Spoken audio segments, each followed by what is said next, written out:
Hello friends, welcome to learn clarity. This is Radhakrishna Topella and aptitude faculty.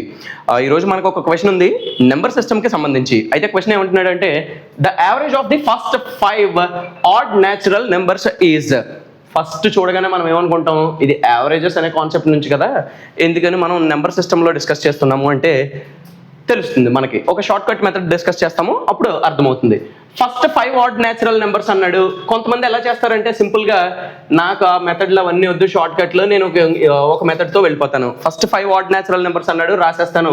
Count చేసినప్పుడు 1 2 3 4 5 5 అనేది odd number, అప్పుడు middle నెంబరే average అవుతుంది. Option B నా ఆన్సర్ అనుకుంటారు.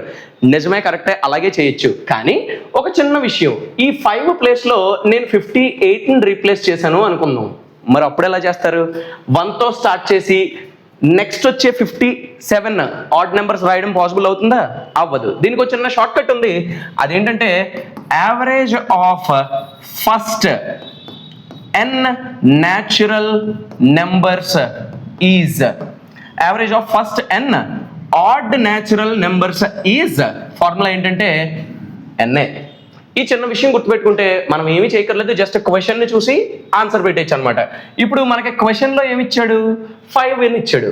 n వాల్యూ ఎంత అంటే 5. So simply we can say answer is 5. అలాగే 58 అని ఉంటే ఆన్సర్ 58 అవుతుంది. ఇలాంటి షార్ట్ ట్రిక్స్ కోసం subscribe to the channel. Thank you so much.